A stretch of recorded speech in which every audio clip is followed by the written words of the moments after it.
media siber Banten sedang dalam proses pertumbuhan. Yang tadinya media siber hanya 100 sampai 200, sekarang udah sampai 800-an. Setiap kita melakukan kegiatan pasti ada tantangan. Tapi kalau kita serius melakukannya, taat kepada aturan, tentunya bisa dijalani dengan baik.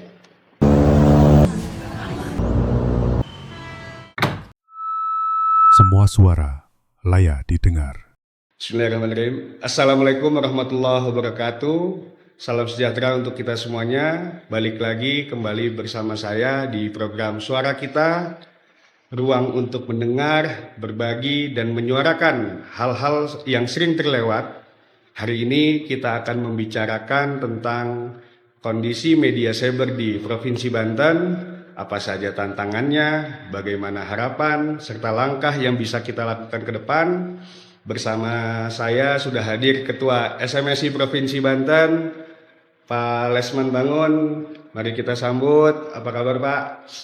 Kabar baik. Alhamdulillah.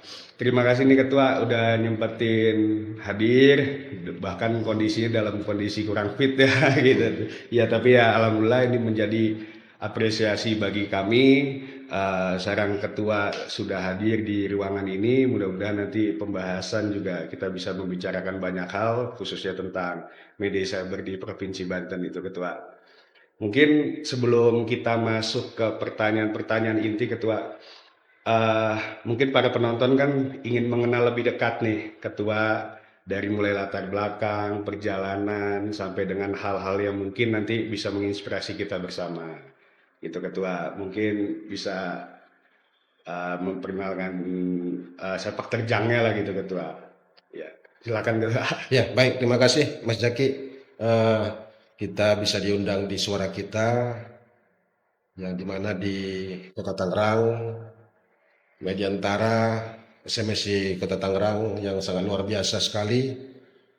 Di sini saya diundang sebagai narasumber. Saya Lesman Bangun, Ketua SMSI Provinsi Banten. Bahwasanya apa yang disampaikan tadi Mas Jaki, pengalaman sepak terjang yang sudah saya jalani. Kalau pengalaman mungkin masih kecil sekali, tapi tantangan yang sudah kita jalani, tantangan-tantangan baik di dunia media, mungkin udah kita jalani. Kita dari jurnalis ke media, tahun 2017 kita buat satu perusahaan, PT Bangun Banten Aktual dan PT Haluan Bangun Banten, itu berbentuk media cyber dan cetak koran. Di situ kita berjuang bagaimana media mulai tergerus dari digital, tapi tetap kita berjuang media siber, media cetak di Banten harus tetap berjalan. 2019 kita buat lagi media PT Persepsi Karya Cipta, dan di situ kita alhamdulillah sudah punya gedung sendiri, kantor sendiri, tidak menumpang lagi. Yang tadinya kita ngontrak, di tahun 2019 kita sudah punya gedung sendiri terletak di Kota Serang. Itu pun juga kita buka media cyber, dan alhamdulillah juga 3 media kita ini, gerbangbanten.com, haluanbanten.co.id, persepsi.co.id sudah terdaftar di Dewan Pers secara administrasi dan faktual. Itu berkat teman-teman pimpinan redaksi, redaktur, teman-teman wartawan yang selama ini untuk bikin konten terjaga dan konten itu dibaca masyarakat. Nah, perusahaan kita sudah terdaftar di Dewan Pers, bahkan udah 5 tahun ini. 2019, kalau sekarang 2025, batu udah 5 tahun. Jalan 6 lah malah. Dan sekarang kita kalau Dewan Pers itu kan 5 tahun pemutakhiran. Iya, iya. Nah, jadi kita sekarang proses pemutakhiran lagi, dan bahkan sekarang lebih ketat lagi bahwasanya kantornya harus ada, tim redaksinya harus udah utama, udah UKW utama, redakturnya media, wartawannya udah UKW juga, wartawan dan karyawannya harus terdaftar di BPJS Ketenagakerjaan dan terdaftar di BPJS Kesehatan dan gajinya UMK. Jadi itu sekarang tantangan bagi kita bagaimana tetap terjalin, terlaksana untuk memberikan yang terbaik kepada wartawan kita dan karyawan kita. Selain itu, saya juga penasihat di PWI Banten, Persatuan Wartawan Indonesia. Saya juga penasihat di SPS, perusahaan pers, surat kabar, dan di beberapa organisasi lainnya yang ada di Banten. Mungkin itu aja dulu, Mas Zaki. Oke, siap, Ketua. Terima kasih. Berarti tadi medianya apa nih, Ketua? Biar bisa ditampilin nanti sama tim nih kalau ketika nanti publish gitu. Media online-nya haluanbanten.co.id. Haluanbanten.co.id ya. Iya. Sama ada media cetak tadi ya. Iya, Benar ya. Haluan Banten kalau cetaknya. Haluan Banten ya. Terus persepsi.co.id, Persepsi.co.id. media cetaknya Persepsi. Satu lagi Gerbang Banten, Gerbang Banten. gerbangbanten.co.id. Ya, jadi nanti para penonton bisa langsung baca ya, khususnya untuk Iya. online. Kalau untuk koran langganan nanti sama Ketua gitu. Dan ada lagi yang lain yang kita lahirkan, karena mungkin setiap saat itu teman-teman yang belum mendapatkan pekerjaan bawa lamaran ke kantor kita, dan akhirnya kita memicu bagaimana teman-teman yang belum mendapatkan kesempatan kerja kita berikan pekerjaan, dan kita tambah media kita lagi, Suara Utama News Suara Utama News. dan Berita Siber. Berita Cyber Ya, Oke. jadi 5 perusahaan kita, 5 PT. perusahaan ya. Ya. Oh, mantap memang Ketua kita ini. Ya, mudah-mudahan nanti itu juga bisa menjadi pemicu untuk kita khususnya di tingkat kota kabupaten supaya bisa lebih maju lagi Ketua, dengan ya istilahnya kan selaku Ketua SMSI Banten ini kan menjadi sebuah simbol ataupun figur ya kan, bahwasanya khususnya di media cyber di Provinsi Banten gitu Ketua. Oke, mungkin kita sambil diskusi aja ya Ketua ya. Kita sebelum masuk ke hal-hal detail selanjutnya, bisa nggak Ketua diceritakan kondisi media cyber lah khususnya di Banten ini saat ini secara umum itu seperti apa sih gitu. Untuk saat ini media cyber khusus di Banten ya, kita media cyber yang ada di Banten ada sekitar 176 perusahaan pers, dan semuanya itu udah berbadan hukum. Hanya masih ada beberapa perusahaan media yang belum terdaftar di Dewan Pers atau belum terverifikasi, dan wartawannya, redaksinya ada yang sudah ikut uji kompetensi, ada yang belum. Itulah tantangan dari kita, bagaimana perusahaan media yang ada di Banten, terkhusus yang tergabung di SMSI, kita berusaha untuk ikut sertakan untuk didata terdaftar di Dewan Pers. Tentunya ini sangat sulit sekali, tidak mudah, karena untuk terdaftar di Dewan Pers itu, apa yang saya sampaikan tadi, harus memiliki redaksi, karyawannya, wartawannya harus terdaftar di BPJS Ketenagakerjaan, itu minimal 5 orang. BPJS Kesehatan itu juga minimal 5 orang. Gaji UMK itu juga minimal 5 orang. Jadi wartawan dan karyawannya itu harus digaji dengan sesuai standar yang UMK, dan kita daftarkan di BPJS Ketenagakerjaan, dan kita daftarkan juga di BPJS Kesehatan. Selain itu, tentunya ada konten-konten berita yang harus kita siapkan. Kalau konten berita gampang, agak mudah lah, karena setiap hari kita bisa buat konten berita dan kita kirimkan. Dan di situ juga tantangannya sekarang ini media sangat luar biasa sekali. Kalau kita boleh tahu, media online, media siber yang ada di Banten hampir 800 media online. Total seluruhnya tuh ya. Seprovinsi Banten. Seprovinsi. Iya, Hampir 1000 lah hampir gitu. 1000. Karena pertumbuhan itu signifikan sekali, bahkan setiap tahunnya itu bertambahnya luar biasa.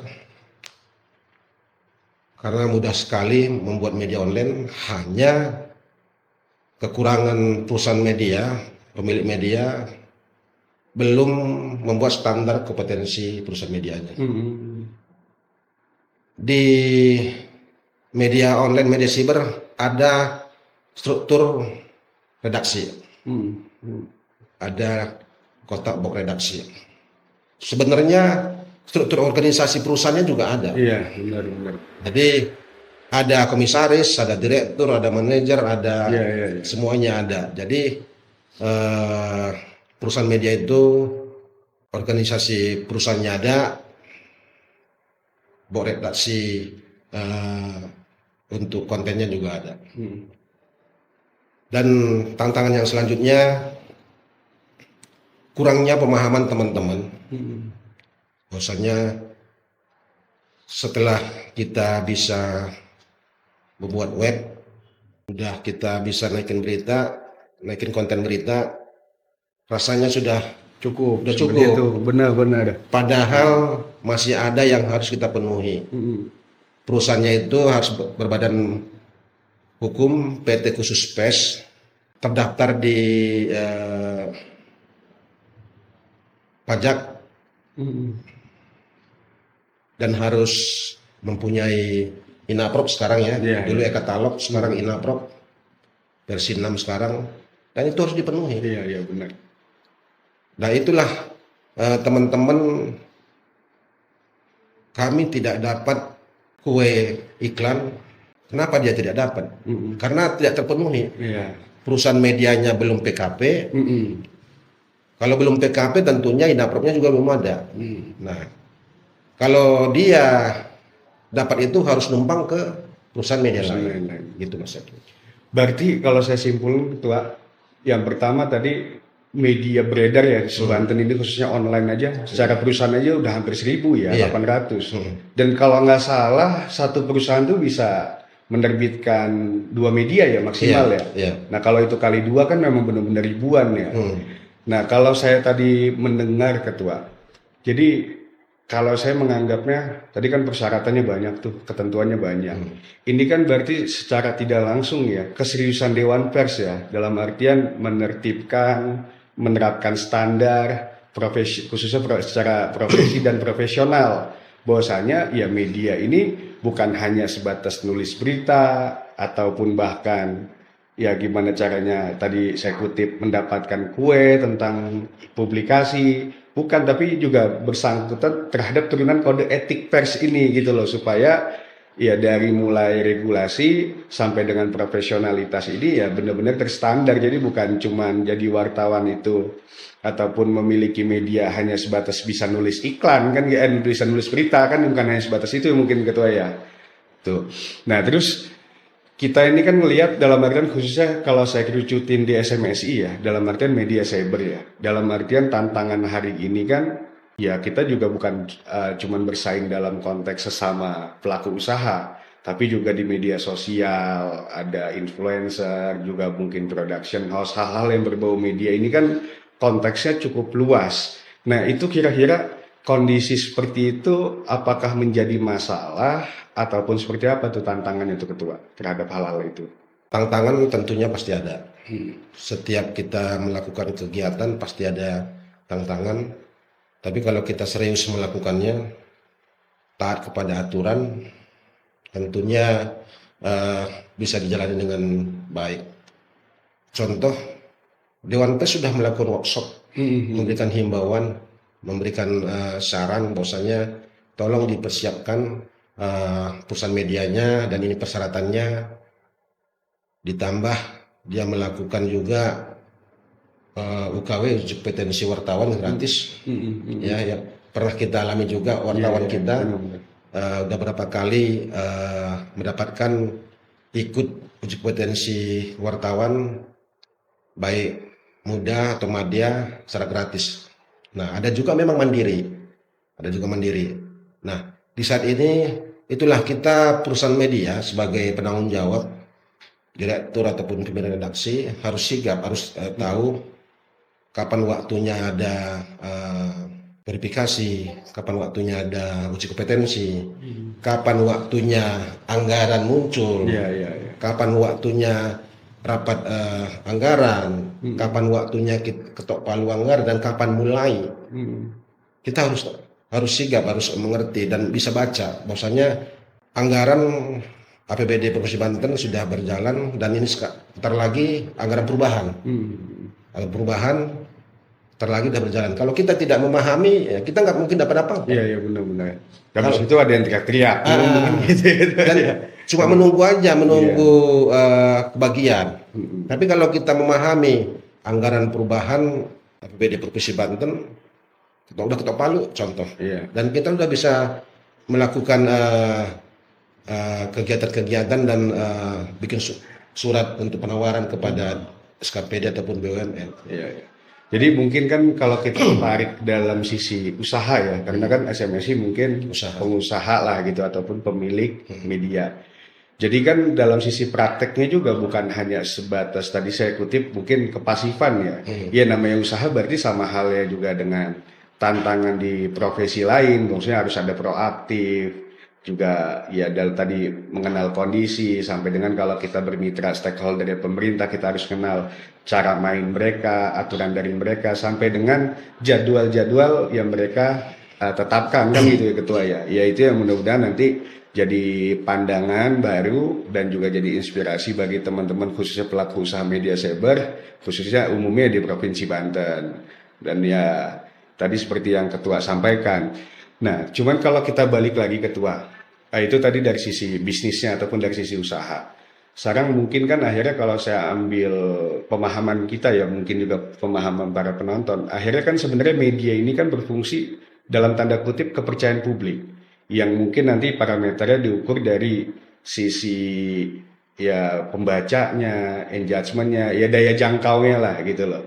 Nah, gimana sih ketua? Maksudnya ada nggak tips and trick nih dalam artian menjaga kepercayaan publik gitu loh selaku ya pengusaha media cyber itu? Ya tentunya perusahaan media juga melakukan dan melihat berapa sih viewer konten yang dinaikkan sama redaksi kita. Beda dapur itu. Kalau dapur konten itu berita itu adalah di redaksi.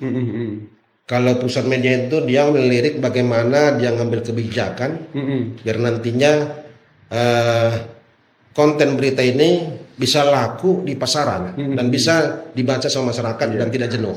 Positioning lah, Positioningnya, strateginya. Nah, disitulah pimpinan perusahaan bisa meyakinkan pimpinan redaksi berita itu jangan asal jadi aja, tapi berita itu harus setiap saat berbeda, terutama judul, biar nanti gampang dibaca masyarakat. Karena kalau judul kita panjang, platform itu langsung lemah dan tidak kebaca. Tapi kalau judulnya news dan mudah diingatkan dan narasumbernya itu berulang kali disebutkan di konten berita itu, dari setiap publik medsos membuka melihat nama narasumber langsung tertarik di media kita. Karena mungkin SEO-nya itu. Ya. Jadi contohnya terkadang wartawan membuat berita itu katanya dia langsung aja disebutkan namanya. Berkali-kali nanti disebutkan paragraf kedua, kalau ketiga disebutkan namanya, tentunya muncul nanti. Jadi setiap viewernya naik. Setiap nanti nama itu, namanya mungkin se-Indonesia banyak, ya kan? Nama bank-bank mungkin se-Indonesia banyak, tapi dengan di konten berita kita itu disebutkan terus kata Bambang mengharapkan, Bambang mengatakan, Bambang menyampaikan, Iya, iya. itu pasti mudah naik viewer kita. Terus gini Ketua, tadi kan kita sudah membahas tentang regulasi tentang verifikasi dan pendaftaran Dewan Pers ya. Cuman kan dalam sisi yang lain kan juga mungkin banyak peraturan dari sisi kedaerahan ataupun mungkin secara umum terhadap pemerintah pusat gitu loh. Nah, yang saya ingin tanyakan tuh menurut Ketua nih, apakah aturan yang ada sekarang tuh lebih membantu ataupun justru membatasi sih sebenarnya gitu. Kalau kita kaji, tentunya itu mereka melakukan aturan, pasti ada kajian. Ada tujuannya juga. Ada pasti. kajiannya, ada tujuannya, dan sampai bagaimana nanti pasti ada. Nggak mungkin penetapan satu peraturan langsung ditetapkan begitu aja, tapi pasti ada kajian-kajian dan aturan yang bisa nanti membuat lebih baik lagi. Jadi maksud saya di sini, apa yang saya sampaikan tadi, tergantung kita, SDM kita, Benar-benar. SDM kita, baik itu SDM di dalam pimpinan redaksi, baik di perusahaannya. Kalau kita melihat secara cermat poin-poin apa itu peraturan-peraturan itu, dan kita pelajari dan kita lakukan, itu pasti peraturannya itu udah ada jawabannya sebenarnya. Iya benar. Udah ada. Dan sebenarnya untuk mereka juga kan gitu. Karena udah dikaji, Iya. udah ada jawabannya. Hanya kita perusahaan media mau nggak melakukan itu, mau nggak menangkap itu, mau nggak kita bersama dengan redaksi kita, rapat dengan pimpinan redaksi, rapat dengan wartawan kita, rapat dengan perusahaan karyawan semua di dalam. Terkadang teman-teman media itu rapat aja jarang. Jadi kalau kita sikapi, dan itu tadi harus kita benar-benar melihat apa tantangan-tantangan yang sekarang ini. Contoh saat ini efisiensi anggaran. Efisiensi anggaran. Kalau kita ikuti aja ya kita pasti nanti nggak dapat. Pasti turun omset kita. Tapi kalau kita bisa ngelirik dari sisi mana yang saya bisa masuk, tentunya bisa akan dengan baik. Jadi harus bijak ngeliat peluang juga Iya. gitu ya Ketua ya. Akhirnya kita balik ngebahas tentang sisi usahanya nih Ketua. Sisi usahanya kan akhirnya sebenarnya bukan cuma dalam konteks perusahaan media ya, dalam hal apapun ya. Akhirnya bicaranya kan survival, gimana caranya bertahan. Cuman kondisi di lapangan ataupun teman-teman kita khususnya juga di kota, ya mungkin di provinsi, lebih spesifiknya mungkin di kota kabupaten. Ini banyak media kecil lah khususnya yang kesulitan bertahan. Kira-kira penyebabnya tuh utamanya apa ya, khususnya di Banten tuh? Gitu. Media kecil, tentunya mereka nggak bisa bertahan karena satu, jejaringnya belum ada. Dia membuat satu perusahaan media, mungkin dia tadi itu kerja di industri atau ini, memang bukan dia lahir dari media. Iya. Jadi jejaringnya nggak ada. Jadi dia mengandalkan jejaring yang datang dari orang lain. Itu satu. Yang kedua, perusahaannya itu ada yang perusahaannya itu perusahaan udah PT, tapi tidak berbadan hukum khusus PES. Masih iya. Nyampur. Ya. Sehingga verifikasinya terkendala. Terus selanjutnya perusahaannya sudah perusahaan PES, khusus PES, tapi belum didaftarkan ke PKP, perusahaan kena pajak.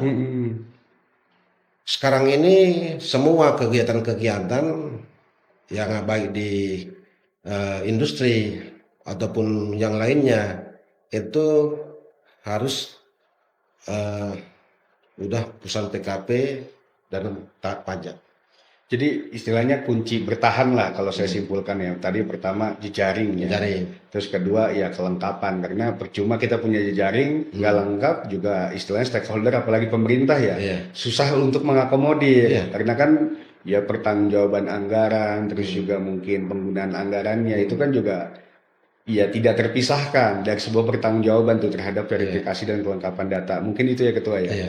Dan mungkin kalau sedikit saya tarik, nah itulah mungkin fungsinya SMSI ya Ketua ya. Makanya kalau kita ikut arahan Ketua nih ketika kita dalam konteks berkumpul ataupun rapat di provinsi kan, salah satu yang digodok oleh Ketua nih di Provinsi Banten kan salah satunya kelengkapan. Jangan sampai kita resah, kita gelisah, akhirnya ujung-ujungnya bicara tentang operasional, bicara materi, ternyata kita yang nggak siap. Mungkin itu ya keadaannya yang banyak terjadi di daerah-daerah khususnya di kota kabupaten lah di Banten ini gitu sih.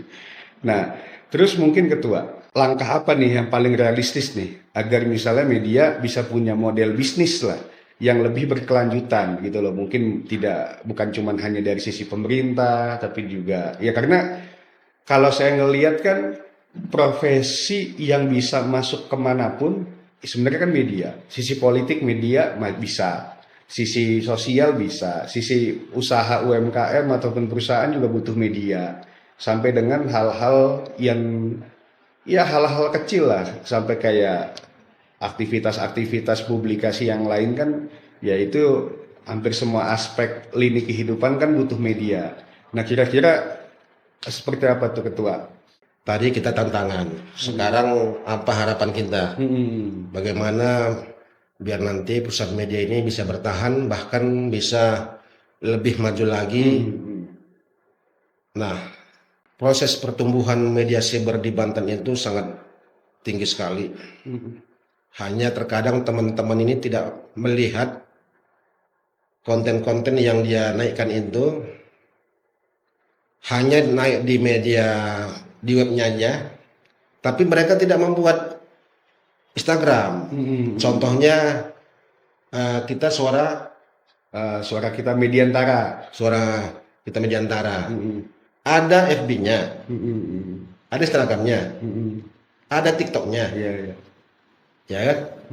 Ada YouTube-nya, ya kan? Ada naik di web, ada YouTube-nya, ada Facebook-nya. Tentunya dari situ semua, baik dari Facebook-nya, Instagram-nya, YouTube-nya, TikTok-nya, web-nya. Yang tadinya web hanya baca 100 orang, viewer, tapi karena ada Facebook segala macam bisa jadi 1000. Iya. Ya kan? Bahkan di situ kalau kita bisa ngelirik dan bisa kita pelajari, bisa jadi pundi-pundi modal juga. Iya. Facebook bisa menghasilkan, Benar. TikTok bisa menghasilkan. Hanya kita harus memang benar konsekuen. Saya rasa teman-teman setiap hari bikin berita. Iya. Tiap hari bikin berita. Ada aja, makanya saya salut juga sama teman-teman. Ada aja. Kenapa nggak dibuat TikToknya, masukin juga TikTok, masukin juga di Facebooknya, biar nanti di Facebooknya dapat pundi-pundi, TikToknya dapat pundi-pundi, ya kan? Dari webnya viewernya ada, keuntungannya luar biasa sekali tuh. Keuntungannya itu narasumber sangat senang sekali karena naik di Facebook, naik di benar. Ya kan? Belum kalau promosi kegiatan usaha lainnya. Tentunya banyak sekali bisa menjadi perubahan-perubahan di perusahaan media itu sendiri. Itu yang teman-teman tidak bisa melirik. Sudah naik di web, udah gitu aja. Iya benar. Padahal terus sisanya itu tinggal di handphonenya. Iya. Foto, video, konten berita tinggal di handphonenya. Tidak didistribusikan. Itu dia. Jadi berarti salah satu tips ya tentang keberlanjutan ini ya intinya, apalagi kan kita ngelihat media SMS ini kan media cyber ataupun media online. Berarti kan tidak luput tentang digitalisasi nih. Dalam kondisi hari ini kan berarti perlu ada namanya optimalisasi ya Ketua ya, berarti ya, terhadap hal-hal yang berbau digital. Tadi ada platform sosial media, sampai juga ya kita punya di organisasi ini kan jejaring ya, masalah distribusinya juga. Sebenarnya kalau teman-teman kreatif ataupun inisiatif, ini sebenarnya potensinya untuk berkembang dan berkelanjutan besar ya, berarti ya. Besar. Terkadang teman-teman merasa kami web kok media, Iya, iya. media kenapa harus naik di medsos? Iya benar. Sekarang zamannya udah seperti ini. Iya, harus menyesuaikan gitu. Harus kita sesuaikan bahwasannya sekarang ini media bisa melalui medsos hanya media medsosnya itu sama dengan web kita. Mm-mm. Contohnya suara kita Mm-mm. .co.id, Mm-mm. suara Facebook suara kita, Mm-mm. TikTok suara kita. Mm-mm. Jadi sama lamannya sama semua. Iya, iya. Jadi begitu kita naikkan di web, klik tayang semua. Keywordnya udah muncul Keywordnya semua. langsung.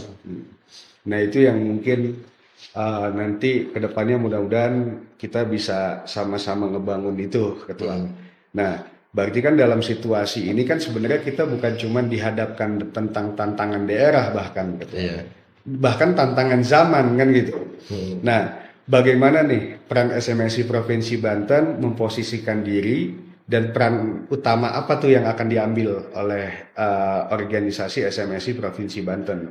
Iya, tentunya kita SMSI Provinsi Banten selalu setiap kita ada pertemuan kegiatan itu menyampaikan kepada pengurus SMSI Kabupaten Kota biar selalu melakukan kegiatan-kegiatan workshop, seminar. Dengan adanya seminar workshop itu pasti menambah jejaring. Contohnya Mas Jaki mengundang Kepala Dinas Kominfo Kota Tangerang. Yang tadinya belum kenal, Iya, jadi kenal. nambah jaringan. Sekdisnya juga kenal, karena nanti tayang nanti di suara kita dan di share. Benar-benar. Humasnya pasti udah kenal, nambah jejaring. Terkadang teman-teman media ini merasa buat apa sih? Pada situ kesempatan kita, bagaimana kalau bisa tiap hari itu ada nambah jejaring kita. Iya. Setiap hari ada nambah jejaring. Dengan nambahnya jejaring berarti nambah konten. Ya kan? Nambah jejaring kita tentunya kalau hari ini dia belum ada konten beritanya sebagai narasumber, mungkin besok dia mengundang kita dalam kegiatannya jadi konten berita. Tentunya SMSI harus gerak cepat. Jangan sampai nanti media siber ketinggalan, walaupun sekarang ini medsos sudah luar biasa, tapi dengan konten-konten yang kita naikkan di perusahaan media, khusus di siber, tentunya bisa menambah. Dan perusahaan media, SMSI itu ada ketua, sekretaris, bendahara, dan seksi di kabupaten kota, dan ada anggota. Nah, setiap anggota dan pengurus kalau melakukan ada kegiatan rapat kecil, tentunya ada ide-ide yang bisa menimbulkan ide positif ya. Nah, menimbulkan ide dan bisa menjalankan sehingga yang tadinya jalan di tempat itu bisa kita melakukan depannya gitu. Kalau dari segi program Ketua ataupun inisiatif konkret lah yang sedang atau sudah dijalankan SMSI Provinsi Banten itu apa tuh kira-kira? Yang pertama kita pendataan tentunya, pendataan perusahaan media yang ada di Banten SMSI, karena kalau bisa pendataan itu 3 bulan sekali Mas Jaki. Oh, up to date jadi Misalnya pindah iya, alamat, macam-macam pindah kadang-kadang redaksinya, ganti perusahaannya yang tadinya PT-nya itu perusahaan PT secara umum, karena udah kita arahkan jadi PT khusus PES. Nah, tentunya terus didata. Nah, selanjutnya kita selalu mengadakan seminar tentang perpajakan, karena teman-teman perusahaan media ada yang kesulitan untuk mengurus pajak,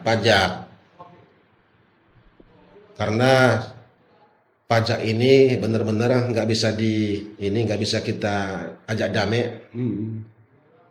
Setiap bulan harus dilaporkan. Iya, karena udah PKP Udah biasanya. PKP, ada nggak ada penghasilan harus dilaporkan. Kalau nggak ada kena denda. Iya benar. Jadi itu salah satunya perusahaan PKP. Kita harapkan teman-teman yang tadinya tidak mengerti tentang pajak, kita lakukan pajak.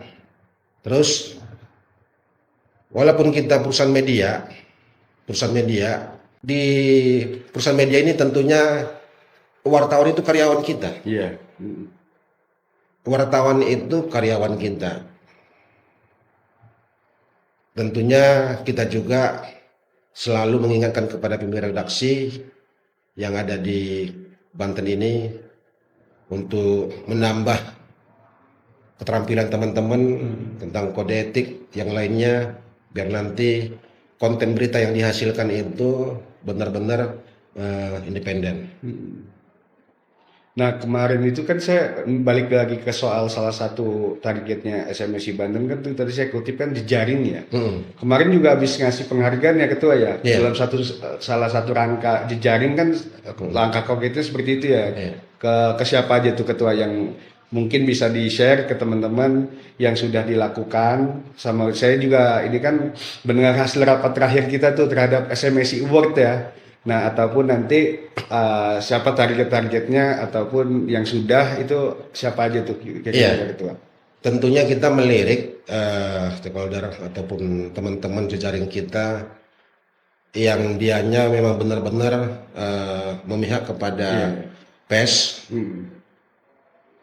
terutama kemarin itu penghargaan dari pusat, SMSI pusat itu diberikan kepada Pak Kejati, Kejati Banten, terus Kapolres Kabupaten Serang, terus mantan gubernur PLT kita Pak Mutabar, iya.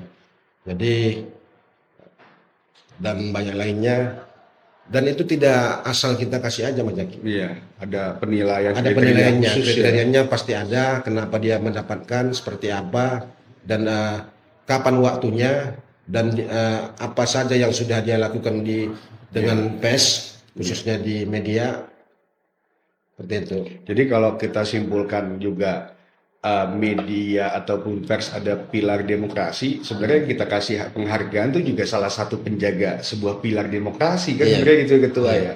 Jadi bukan asal-asalan ataupun ya pasti ada kriteria khusus, termasuk juga profiling dari sisi kontribusi, pandangan dan yang lain-lain gitu ya ketua. Nah sekarang seberapa besar sih SMSI bisa jadi payung ataupun jembatan untuk menguatkan media di Banten nih ketua? Iya, kita untuk payung hukum kita udah ada LKBH, SMSI. Jadi kalaupun ada hal-hal konten berita di perusahaan media, anggota SMSI, kita ada LKBH untuk bisa menjembatani. Terus untuk menjembatani ke pemerintah, kita setiap tahun itu menyampaikan ke pemerintah nama-nama perusahaan media anggota kita, agar kalau ada kegiatan-kegiatan di mereka, kita udah dapat undangan. Contohnya di Kominfo atau mungkin di DPRD atau lainnya, perusahaan media secara keseluruhan kita sampaikan semua. Bahkan mereka minta media mana aja sih anggota SMSI, dan mereka tentunya melihat kalau ada kegiatan-kegiatan pasti diundang. Kalau ada kue ataupun kegiatan yang menyangkut editorial ataupun iklan, kita pasti juga dikasih tahu. Tapi dengan seperti itu, kita mengarahkan ke teman-teman agar membuat penawaran. Kami di Banten sudah memberikan daftar list perusahaan media teman-teman semua. Tapi teman-teman tidak menyambut. Harusnya setiap mata anggaran baru itu kita harus membuat surat penawaran. Apakah penawaran ini alamatnya pindah? Ya kan? Pimpinan redaksinya udah ganti. Apa mungkin PT-nya udah ganti? Tentunya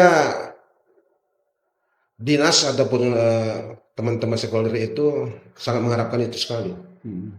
Itulah yang kita jembatani dari SMSI. Jangan hanya diam aja, jangan menunggu yang lewat baru kita ambil, tapi kita harus benar-benar memahami trik apa yang di sana yang bisa kita ambil, dan kalau bisa kita membuat program. Zaki, kita membuat program. Ini salah satu nih suara kita, ya kan? Mas Zaki tidak mengikuti media yang lain, tapi buat program, untuk bisa ditangkap semua publik. Nah, ini yang bagus. Jadi bukan web media aja, media biasa-biasa terus itu aja enggak. Jadi kita memang harus ada program. Iya benar. Ada perubahan. Kalau kita ada perubahan, tentunya pemerintah menganggarkan publikasi media siber. Tapi dia tentunya ada kajian terus. Seperti itu aja dikaji sampai lihat gini aja. Tapi sekarang ini muncul platform yang masuk ke YouTube dengan suara, ya kan, dengan gambar, video, tentunya kan lebih hidup. Iya benar. Nah, jadi program-program apalah yang bisa kita tangkap biar nanti teman-teman stakeholder itu bisa menangkap apa program kita. Dan mereka memang menginginkan seperti itu.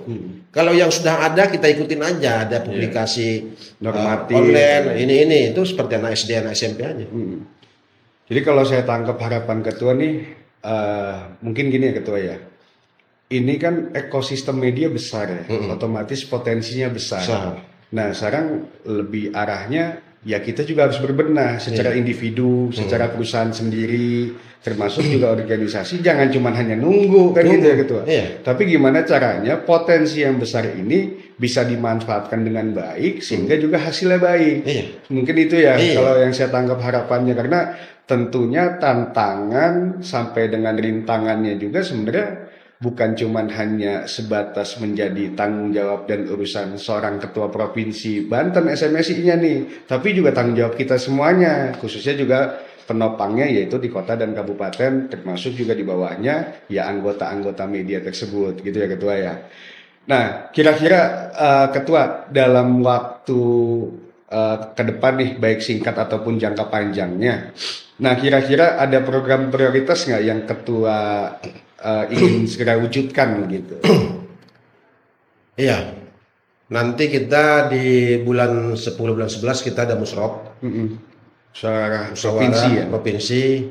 Tentunya di dalamnya nanti ada pengurus-pengurus baru, ya kan, baik ketua, sekretaris ataupun pengurus yang lainnya yang bisa nanti mau perubahan.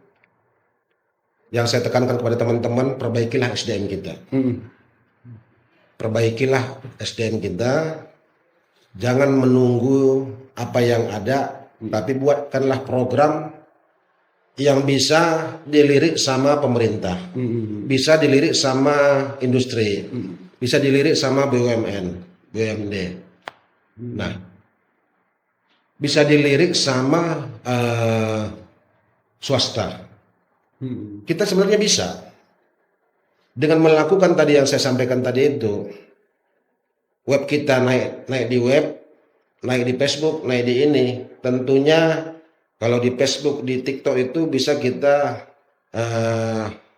jualan untuk swasta-swasta, apakah rumah makan atau atau ini, atau mungkin industri menengah atau kecil. Jadi perbaikilah SDM kita. Buatlah program, dan programnya jangan satu. Kalau bisa dalam tahun ini program kita ada 5 atau 6. Ya, ada spesialisasi fokusnya masing-masing. Yang mana nanti ketangkap? Iya benar-benar. Kalau cuma satu kita buat program kita, satu gagal udah selesai. Iya, jadi don't put your ball in one basket lah istilahnya. Jangan naruh di satu keranjang aja nih. Karena kan namanya mencari peluang kan harus banyak opsi gitu ya ketua. Nah kalau kita rangkum kan, jadi kita bisa lihat nih ketua, emang di tengah kondisi hari ini emang ada tantangan besar, tapi juga ada banyak harapan lah. Dan agenda yang bisa dijalankan ke depannya pun juga sebenarnya banyak gitu loh. Baik tadi saya kutip program-program baik secara internal ataupun yang bersangkutan terhadap publik, pemerintah ataupun industri. Nah, terus juga kalau kita rangkum tantangan media cyber di Banten ini emang sebenarnya cukup kompleks. Tapi ya balik lagi ke kita sebenarnya, gimana caranya kita bisa memulai. Nah, permasalahan yang ada juga mulai dari regulasi, iklim usaha, hingga mungkin tantangan untuk menjaga kepercayaan publik. Nah, tapi justru dari tantangan itu muncul harapan baru, kolaborasi, profesionalisme, dan agenda-agenda strategis, baik dari SMSI Provinsi, SMSI Kota Kabupaten, sampai dengan mungkin perusahaan masing-masing. Nah, inilah juga yang menjadi semangat suara kita, Ketua. Bukan hanya membicarakan masalah, tapi juga mencari jalan keluar bersama. Nah, hari ini kita sudah mendapatkan banyak hal penting. Ada 3 poin utama yang mungkin bisa kita simpulkan. Yang pertama, media cyber di Banten menghadapi tantangan, baik dari sisi regulasi, usaha, maupun kepercayaan publik.